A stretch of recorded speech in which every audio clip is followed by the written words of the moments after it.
Welcome to American Education FM, everybody. I'm Dr. Sean Brooks. Okay, everybody, deep breath here. Deep breath. I keep trying to get away from Uvalde. I keep trying. As God is my witness, there are a million other things, but they just keep pulling me back in. And I just keep getting sucked back into this giant, giant lie. Oh my, okay, they've got another photograph of video footage. I can't even believe I'm saying this. It's so ridiculous. They have a picture of a drawing of a hologram. They have another picture of video footage from the surveillance camera, which wasn't supposed to be there in the first place. And in this particular picture, you have revealed a sheriff's deputy by the name of Felix Rubio. Now, this guy happens to be, allegedly, the father of a girl named Alexandria or Lexi Rubio. He, along with his wife, of course, we're talking a month ago now, were interviewed again by ABC right there on the spot magically, and not a single tear out of any of them. Either one of them, not one tear. But yet, here they are, or here he is, rather, casually standing around in this building where his daughter, allegedly, went to school and was killed. Now, what's the excuse that they're using for this and his presence on this particular photograph? Which, by the way, this picture, which I've tossed up on my Gab account, has 1, 2, 3, 4, 5, 6, 7, 8, 9, 10, 11, 12, 13, 14, approximately 15 people. Just all standing around, looking as casual can get. He's holding a rifle. He has a sidearm, from what I can tell. And he's just standing there. But the story that they're using regarding this is they're saying, well, he had no idea that his daughter was dead. So if anybody sees this photo, it's because he has no idea yet that his daughter's dead. Couple of basic things here. Basic questions. What would you do in this scenario? If you yourself were a sheriff's deputy, and this were real, which it wasn't, but if you were an actual sheriff's deputy inside of a school where your daughter actually attended, and you found out that there was a shooter and that people had died, and you show up to the scene, what exactly are you going to do? Because this dad, I'm using finger quotes, is standing here casually. I understand it's a photograph, it's a still photo, and whatever else. But there was no shooting, and yet here he is just casually standing here. Don't you think that your responsibility as a father would take primary concern in first place over you being a police officer? And that the first thing that you would do if you were to enter a building is immediately go and get your daughter, if this were real, which it wasn't? Wouldn't that be the first move you'd make? Absolutely it would be. I'd be banging on doors, kicking doors, yelling my daughter's name. Don't have a daughter, but if I did, and I was in this situation and it were real, which it's not, that's exactly what I would have done. Not this guy, though. Just casually whistling the day away, just standing here. Everybody just standing around. It can't possibly get more obvious that this is a giant hoax and no one was shot. A single trigger was just wasn't pulled. A single trigger was never pulled in this entire thing. It's embarrassing. It's embarrassing how obvious this is. And again, you would think, Gab of all places when it comes to social media, Even, again, the Great Awakening boards and other else, and, everything else. You would think that the top posts with the most up likes and the most up votes and the whatever, all of this sort of high school popularity garbage that exists on social media, you would think that someone would shoot this hoax straight to the top of one of these websites, but they don't. There are still people out there who actually think it happened. They've already compartmentalized it in their own head, and they go, well, I know enough about it, so I don't need to go back and look at anything, ever again. See, here's the other thing. Don't ever tell a detective that, because detectives have cold cases all of the time, and they don't put those cases down. They go backwards in time, years after the fact, and say, wait a minute. A new clue has popped up. Maybe I should look into this again. I'm rambling now. I'm so sorry, but in this entire scenario, again, they have yet to show us a single photograph of the actual shooter inside the building. Now that you have these magical security cameras, which you didn't have before, but now apparently you have them, all you're doing is exposing your lie even more. But why isn't a single person, not one, asking for a photograph from the video surveillance footage of the actual shooter? I mean, the guy allegedly just walked right into the building. Now, if you've ever been in a school building before, you know that there are security cameras all around the actual doors themselves. Not necessarily classroom doors, but certainly entrance and exit doors to the actual building. Not a single photograph of the actual shooter. I wonder why that is. Probably because he wasn't even there. He wasn't even in the building. Shut up, Sean, you're crazy. That's crazy talk. No, it's the most logical thing. It's the most logical explanation. But Texas and all these Masons, they get together and they have one of their Senate hearings where they again point all the fingers at the poor police response.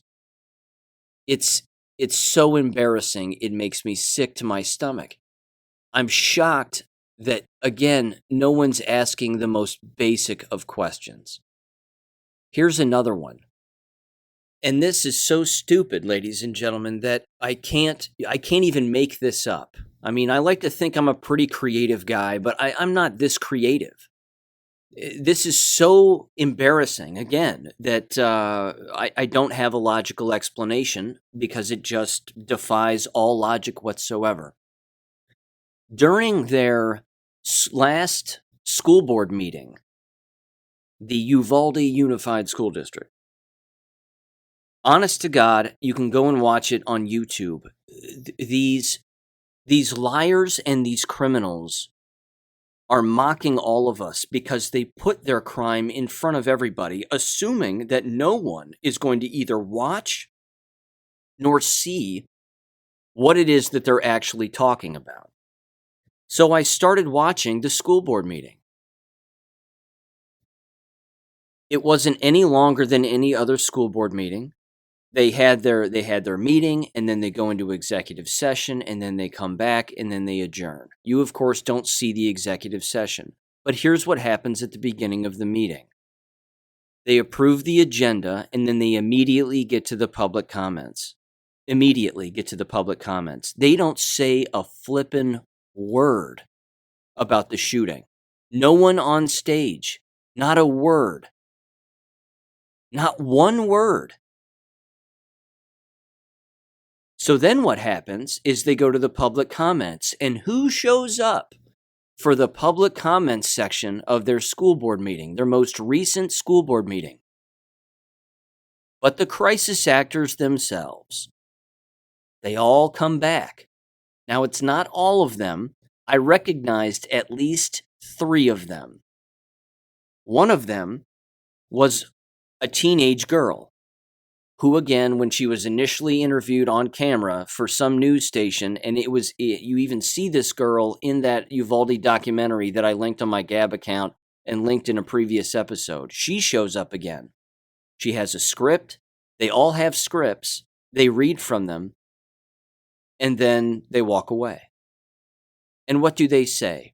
They say the same crap that the Sandy hoaxers say over and over and over again. It's the same message.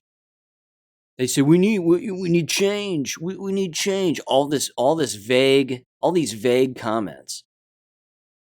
So the girl speaks, and then another woman comes up and she says her thing.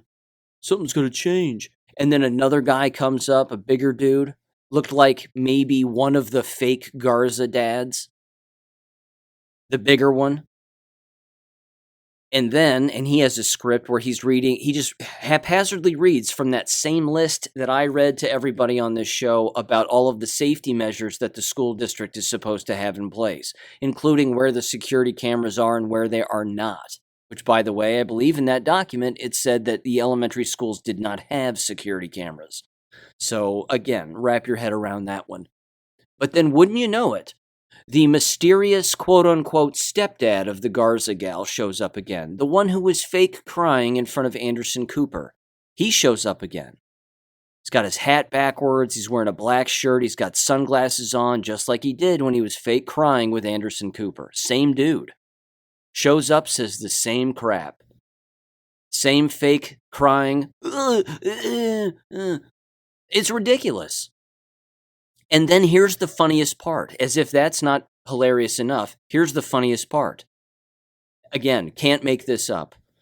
Like clockwork, the public comments section ends, and then they get right into their agenda. And what's the first item on their agenda? Dress code. It's dress code.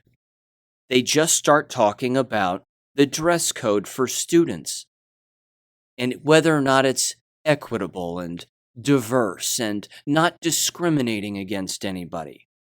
Does this sound like a school district that really had a shooting?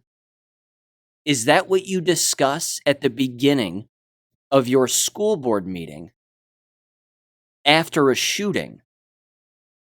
Keep in mind, they already had another board meeting previously, which I covered on the show, where again, they didn't bring up the shooting at all.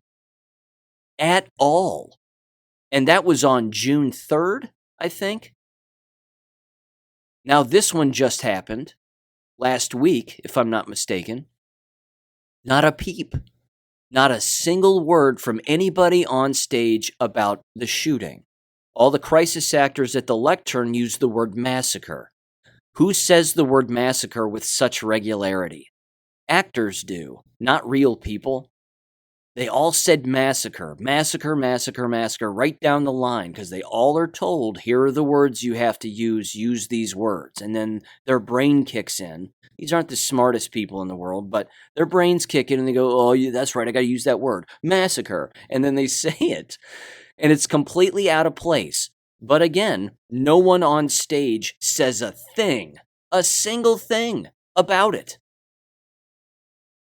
Now let me use the Oxford, Michigan school district as the exact opposite on the spectrum.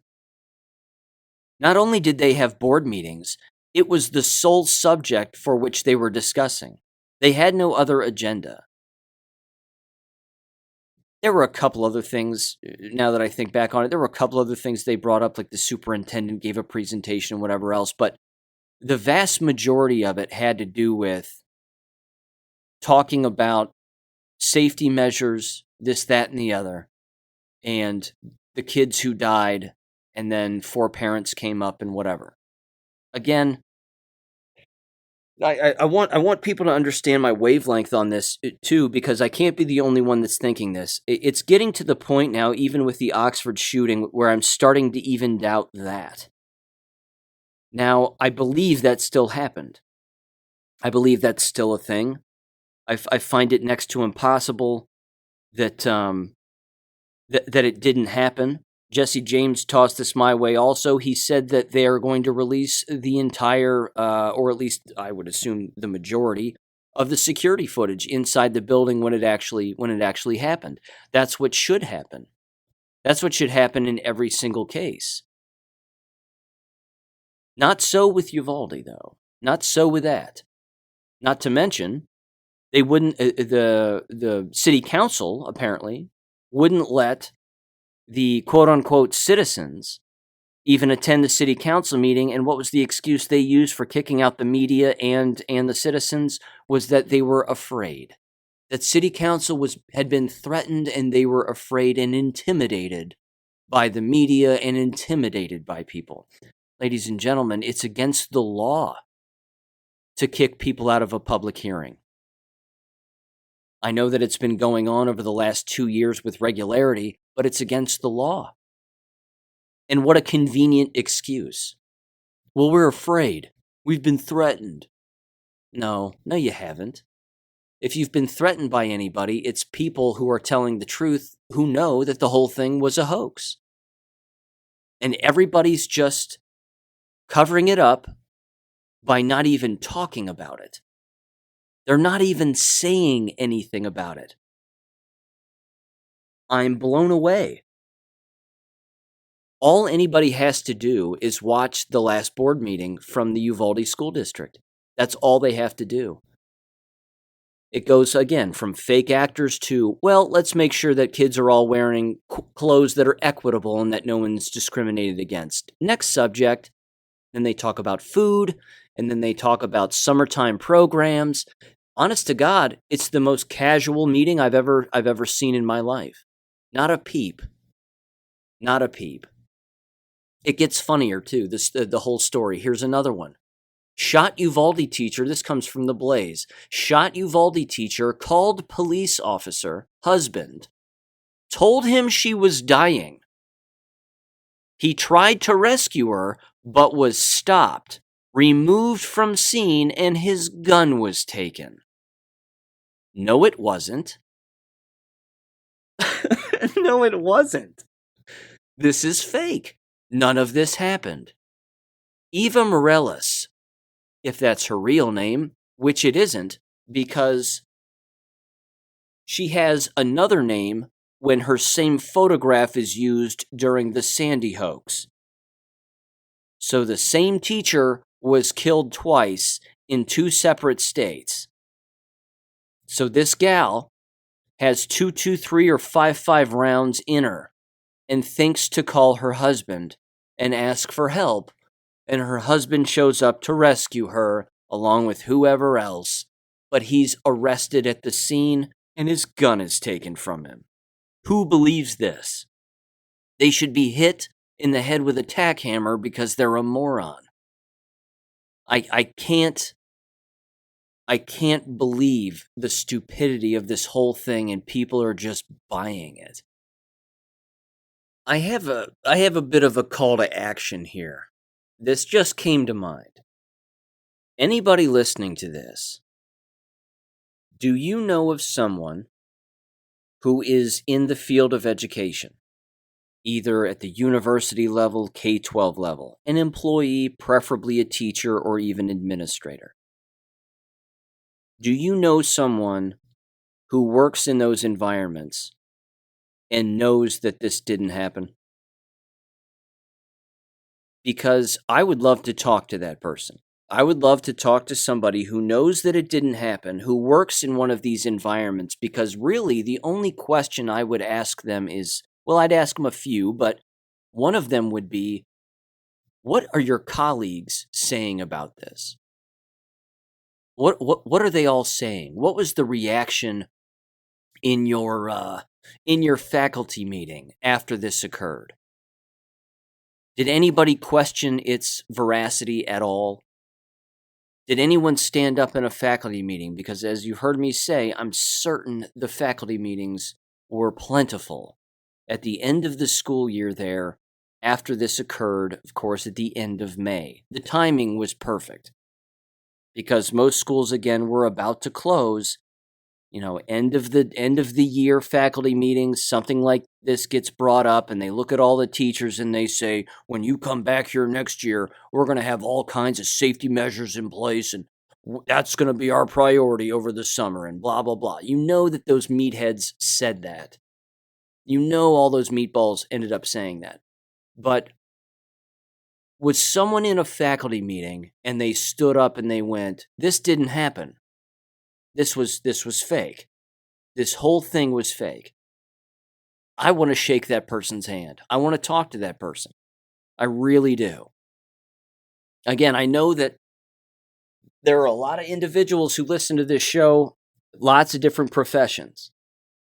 But if you're in the field of education still and you're listening to this, you're still listening to this show, you're still more awake than probably 90% of the people you work around, which is fantastic, and thank you for listening. But I would love to talk to somebody who knows that this didn't happen, who still works in those environments, and just gauge their response and get their 100% perspective on what they think their colleagues think about all of this. And again, what has their reaction been? And if they're actually awake and they know this was a hoax, are they telling their other colleagues, or are they just letting this slide? Because again, if I was a school teacher and I knew that this was fake while still being employed, there's no way I'd let this slide. No chance. Somebody brings this up in a faculty meeting, I would raise my hand and I'd say, I have a comment. They'd go, "Well, Sean never speaks in faculty meetings," and I didn't. But I'd say, "I have a comment. This didn't happen. None of this happened. The whole thing was fake."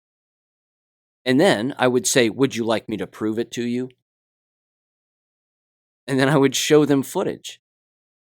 You see, this is the best part about this lie, is that with every step that they take now to try to normalize this, or at least put it to bed, I have to keep bringing this up because I want people to remember that this was in fact a hoax, that none of this happened. And I'm not gaslighting anybody. I would never do that to people. I honestly wouldn't. I hate gaslighting. I hate the people who do it. I simply encourage individuals to think for themselves and look at the entire picture. You don't even have to look at the whole picture to know that this is fake. Basic human behavior tells us this is fake, just based on the fake reactions of everybody and the constant same word usage in XYZ. And I know I'm currently rambling about this and have now for the first 23 minutes or so, but we have to remember these kinds of things as being fake, because there are countless people who believe it. And unfortunately, it's looking like 80% of the American population thinks this happened. Some people, again, are still starting to question particular things. I hope they arrive at the same conclusion that we have arrived at on this show, which, of course, is that it's fake. But they're asking questions like, "Wow, isn't that weird?" I mean, they're just now, they're just now asking these questions. Now, I'm not tooting my own horn, but you heard me ask this particular question and bring this up weeks ago. I said, they're tearing the school down. It was within a week where they had already decided that they were going to tear the school down. Even Joe Biden commented on it. "We're tearing this down because they don't deserve to go back into that building," or whatever the hell was said. Well, now people are starting to compare that to Sandy Hook, because within 48 hours, they took that school down. Now, I'm glad that those posts are bouncing around and people are looking at them, but the way that the human mind works, the way that it's tied in to electronics, is that it doesn't take long to distract the mind and get it onto something else and stop thinking about a particular issue. So they compartmentalize the issue in their own mind, they put it away, they shut that drawer, they lock it, and they leave it there, and then they're on to something else. That's not good enough in these kinds of cases. In these kinds of things where you're dealing with psychological warfare to the nth degree, you've got to keep that drawer open, unlocked, and able for anybody to go in at any time, yourself included, of course, and then examine what it is that's really going on. Because if we start forgetting about these hoaxes and all these lies and the people who are perpetuating them, then what? What comes after that? I'll mention this too before I change subjects, because I have a couple of the things I want to bring up here. And in fact, I have some audio that I want to play from the local Oxford, Michigan Fox 2 News about their judge ordering the release of the surveillance video, because, again, that's what should happen in real shootings. Fake ones, of course, you can't release that footage because there is no footage. Or the footage, in this case, with Uvalde, is telling that it was fake. With all of that said, I read an interesting post on one of the Chan boards, and I put it up on my Gab, and I'm just going to paraphrase it. But it basically it was written over a year ago, and it asked the question about civil war, and what would civil war today actually look like. The conclusion that this writer, or whoever it is that wrote it, essentially arrived at was that civil war would be a law enforcement civil war. You would see good cops and bad cops, federal police and state police battling one another. And if certain state police were arrested by federal agents for doing the right thing, then you would have other state police officers, in particular in red states, then go to war with federal police or federal agents. They claimed that that would be the Civil War. I'm paraphrasing a big post, but it had to do, again, with an interagency war. I sort of feel like, just, kind of deep down in my bones, I sort of feel like that's kind of happening right now. Because, again, I would love to talk with a police officer who knows that this whole thing in Uvalde was a hoax. Any police officer anywhere. Unless, of course, they're all brainwashed and they all think that this was real. But that's mathematically impossible. There has to be someone in that profession who knows that this was a hoax. And again, if they know that it was a hoax and they work in law enforcement, are they telling the people around them that they work with, their colleagues, that this was a hoax? What's the communication like on this subject? I'm very curious to find that out. I would like to know that. But anyway, that's that. Okay, here's audio from Oxford, Michigan Fox 2 regarding the judge's order to release the surveillance video. And again, shout out to Jesse James for tossing this my way. I believe that the trial for the parents is set to commence sometime in September, if I'm not mistaken. I do know that their lawyers were looking for another venue for the trial for the parents because the juries would be compromised where they live. And stacking a jury against these parents is going to be something that happens. There's no doubt about it.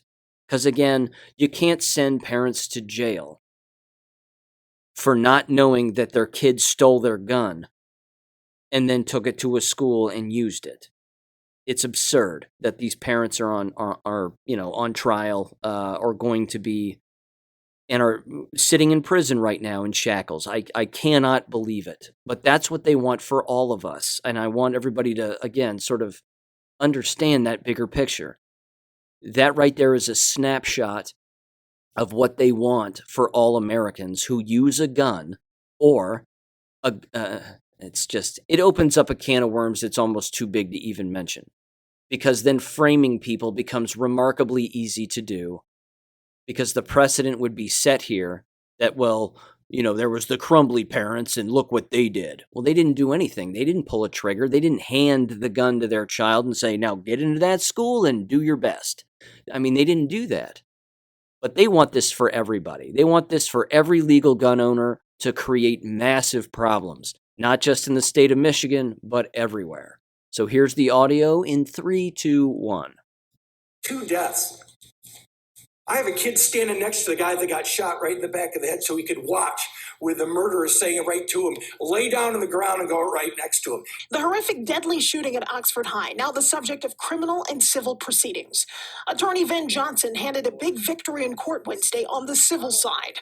A judge ordering the release of all evidence contained in the Oakland County Sheriff's Office file relating to the Oxford High School shooting, including surveillance footage. On behalf of the victims' families, they have an absolute right to these materials. And in other cases that involve many tragedies, they give these things up without any emotions because it's a public document. Prior to granting the release of video and documents, the judge had concerns about some of the evidence being released and influencing the criminal trials of alleged shooter Ethan Crumbley and his parents. Of course, you are entitled to discovery. I think the question is the timing that you are entitled to it. And certainly, to your credit, you're a very high-profile lawyer. You are in the news every single day.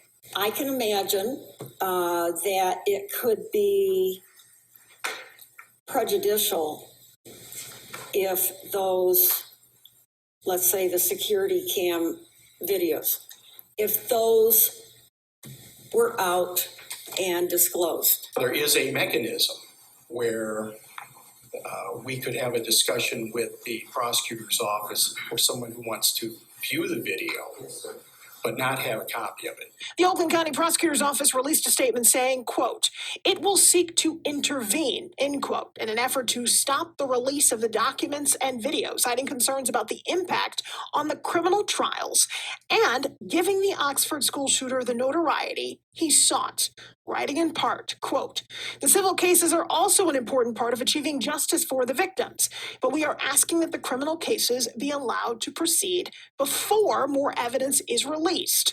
They go on to say, "We want to avoid any public release of video or other evidence that could inadvertently encourage future shooters." We asked a representative of the Oakland County Prosecutor's Office what intervening will look like and if they've already taken legal action to prevent the release of documents and video. We're still waiting to hear back. Hillary Golston, Fox 2 News. See, now I have more questions. Now I just have more questions. I think everybody should have more questions. Again, why is it that it's always the left's approach to not release evidence of something that allegedly happened and it's already happened? So why the double explanation or excuse of, well, it's going to motivate future shooters and we can't have that? Well, why would they say that? That makes no sense whatsoever. If someone wants to kill somebody, they just do it. They don't go, well, Ethan did it, so I'll go do it. It doesn't work that way. That's number one. Number two, why would releasing the evidence of the security footage have any impact on the trial whatsoever? I don't know. Jury selection, maybe? I mean, I'm asking a legit question. I really don't know. I don't understand. I don't understand those two angles. It doesn't hold any water for me. But, yeah. I fully understand the civil attorney's approach. It's public record. This stuff is public record, and that should be known to the public because that's what it is. We have the right to see. Funny how that's not happening in the old Uvalde thing. Strange. Strange, isn't it? Not even happening. No one's even asking to see that footage. No one's saying release all of it. Or, hey, can we have a picture of the guy inside of the building? Because again, if Ethan Crumbley really did it, we'll be able to see. We'll be able to see this take place. And it won't scare me to watch it. I'll watch it. I think it's terrible. If it happened, it's terrible. But again, not so with Uvalde. No. We have Matthew McConaughey, ladies and gentlemen, and if he says it, well, then it must be true. Everybody fall back asleep and go back into the Matrix. Amazing. Absolutely amazing. In one example with the Michigan thing, you're seeing the legal process play out the way that it's supposed to. In the Uvalde thing, you're watching an absolute media circus. One of these things happened, and one of them did not, because you cannot have two polar opposite reactions and actions to a shooting like this and have them both be right. Someone is wrong. Someone's wrong. The old false equivalency definition yet again. Okay, moving on. Jab-related stuff yet again. Here's something you've heard before, guarantee it. This comes from American Family News, or AFN.net, from Chad Groening, and it's titled, "Vaccine Push Has Little to Do with COVID," says doctor. A former Army doctor who was relieved of his military duties for warning soldiers about the risks of taking the COVID jab believes that the Department of Defense mandate is a way to purge the military of critical thinkers. Correct. That's it. These mandates, masks, all of it, it exposed, and this was something too that I was thinking about just today as I was driving around, running a few errands. I thought to myself, remember 2 years ago? Remember the summer of 2020? When the mask craziness occurred and everybody was panicking, and you look into a restaurant and everybody's, putting stickers on the floor and everybody's losing their minds. Remember all of that from 2 years ago? See, I keep that fresh in my head as often as I can. And I try to go back to that moment to remember how insane people were. And then all of a sudden, everybody else just, sort of cools out, and then everybody just slips back into the matrix, but they do so without a mask on now. Purging these places of employment of critical thinkers was the entire operation. That was the entire motive, without a doubt. The individuals who are more likely to be alive, even now, are the individuals who work independently. The unjabbed are more likely to be individuals who work independently. Maybe they're a small family-owned business. Maybe it's just a singular person with a singular job and they have their own business. Those people are more likely to be alive, as opposed to these giant corporations, schools, the military, all of it. Because in those environments, you're having to basically just do what everybody else is doing, or else. And of course, that was the coercive measure. But I want to get into this article because, again, this is the point. This is massive, and this is the point. This is originally from LifeSite News, and they reported that Army physician Dr. Pete Chambers was serving as a task force surgeon for Operation Lone Star, the military border assignment between Texas and Mexico, when he started noticing vaccine injuries among the soldiers he treated.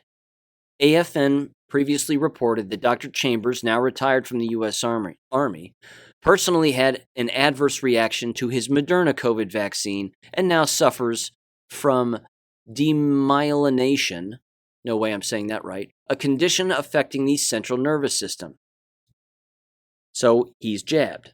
Not good. He decided months ago that it was his duty to warn soldiers about the potential risks of the COVID shots, but the Army soon replaced him with a doctor who towed the vaccine line. Dr. Chambers believed the Biden Pentagon is unyielding in its pro-vaccine position for a reason. Quote, "I'm out of uniform now, so I can probably give you my personal opinion on this without some kind of retribution," he begins. "In my opinion, we're purging the military of critical thinkers like me, who had to stand up and say, 'No, sir, that's an unlawful order. I will continue to give informed consents.' That's the regulation," unquote. Dr. Chambers adds that the DoD is trying to cover up the extensive number of shot-related injuries, both reported and unreported, among the troops. They're having brain fog, he says. They're having long-term effects. Their immune system is going down. All of these things he lists. He then said, quote, "If I were a nefarious actor, if I were a bad guy, and I was to create a bioweapon, this is what I would create. It is my contention that eventually we will see that it is a bioweapon. the physician continued. He says the following, quote, "Eventually it will be proven, and eventually we will be giving Purple Hearts to soldiers, sailors, airmen, and Marines that have been wounded in this bio-warfare attack. That is my personal feeling." Chambers, who is now a civilian medical has a civilian medical practice in Oklahoma, has made it his life's mission to warn Americans against taking the dangerous injections. Good for him. Thank God. Too bad he had to get jabbed. Too bad, again, he didn't think about it for himself initially. But, wow. He's 100% right. 100% right. It's about purging all of these places of any independence whatsoever and just breeding a hive mind within these environments. But again, the people running these environments have no idea that they're destroying their own professions, that soon they will cease to exist, both as people and as a profession. That's terrible. I hope that does not happen, but, time is really the only test that matters. Speaking of employment, in my travels the other day, I cannot help but see signs everywhere for a local school district begging people to be school bus drivers. Now hiring school bus drivers. We need school bus drivers. These schools can't even get school bus drivers because they don't want to wear a mask. They don't want to take any jab. They don't want to be coerced. They don't want to be yelled at. I mean, who knows? I might end up being a school bus driver, and I would be the coolest one out there, I think. We'd listen to any kind of truth radio inside of my bus, and no one would ever wear a mask, and then the second that they'd mandate them, I'd quit, and that would be the end of that. But, man, these people, I'll tell you what, they have no idea they're destroying their own professions. Not a clue. Not a clue. Now, here's the next thing I want to read. And again, this is hilarious. And if you've listened to this show frequently, you know that I like to read through some of these scientific articles, certainly the abstract, which of course encompasses the background and the methods and the results and then the conclusion. Take a guess as to exactly how this particular article ends. Because unfortunately, most of these articles tend to end the exact same way, even given the title and the discovery as a result of conducting such a study. This was just from last week, and it comes from the American Society of Andrology. And it's titled, COVID-19 Vaccination, BioNTech 162b2, temporarily impairs semen concentration and total motile count among semen donors. Quick summary, it kills semen. Kills them. Abstract. It says background. The development of COVID-19 vaccinations represents a notable scientific achievement. That's how they started. Nevertheless, concerns have been raised regarding their possible detrimental impact on male fertility. Possible? Objective. To investigate the effects of COVID-19 BioNTech 162b2, the Pfizer vaccine, on semen parameters among semen donors. The methods. 37 semen donors from 3 sperm banks that provided 220 samples were included in the retrospective longitudinal multi-center cohort study. The vaccination included 2 doses. The vaccination completion was scheduled 7 days after the second dose. The study included 4 phases. A pre-vaccination baseline control, which encompassed 1 to 2 initial samples of sperm donor T1, T2, and T3, short, intermediate, and long-term evaluations, respectively. Each included 1 to 3 semen samples per donor provided. The primary endpoints were semen parameters. I don't even know what that means. Not sure I want to know. 3 statistical analyses were conducted. 1, a generalized estimated equation model. 2, first sample. And 3, samples means of each donor per period were compared to T0, the baseline, apparently. It then says the following. The discussion here, it says this longitudinal study focused on sperm donor demonstrates selective temporary sperm concentration and TMC deterioration 3 months after vaccination, followed by later recovery, verified by diverse statistical analysis. So they're saying they eventually recovered, so it's not that big of a deal. Conclusions, here it comes, and then I'm going to tell you where these actual sperm banks were. Systemic immune response after the BioNTech 162b2 vaccine is a reasonable cause for transient semen concentration and TMC decline. Last sentence, long-term prognosis remains good. So they're openly saying after the second shot, your sperm die. But don't worry, ladies and gentlemen, the long-term prognosis is good because some people recovered. Now, where were these sperm banks? Israel. All 6 were in Israel. I'm just going to leave it there, and you can decide for yourself as to the veracity of the study. Which, by the way, Israel is arguably the most jabbed country in the world, from what I recall. And of course, you're probably aware, countless individuals continue to just drop like flies here regarding this. Athletes, young athletes, college athletes, newly drafted athletes, apparently. Here's one from ABC News. The U.S. coach knew something was wrong when she saw artistic swimmer Anita Alvarez sink motionless to the bottom of the pool during a solo free routine at the World Aquatics Championships. Fully clothed, she dived in. She swam to the unresponsive Alvarez, put her arms around her, and lifted her to the water's surface where another person helped get her out of the pool. A member of the Team USA rescued her after she fainted, quote unquote, during the free solo artistic swimming routine at the Budapest 2022 World Aquatics Championships. Yes, that's right, because fainting in a pool is something that occurs all of the time. Absolutely ridiculous. Absolutely ridiculous. But ladies and gentlemen, I'm going to end this episode with a bit of good news. Apparently, the Supreme Court has decided to read the Constitution, and now they have apparently just ruled that firearms in public can be carried by anybody of age, apparently, out in the open. Open carry now across the United States. Take that, Uvalde. Take that, gun grabbers. Take that.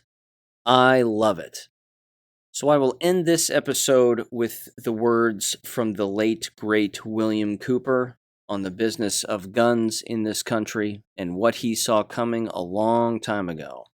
With that said, give this a listen, and I'll catch you next week, ladies and gentlemen. Take care.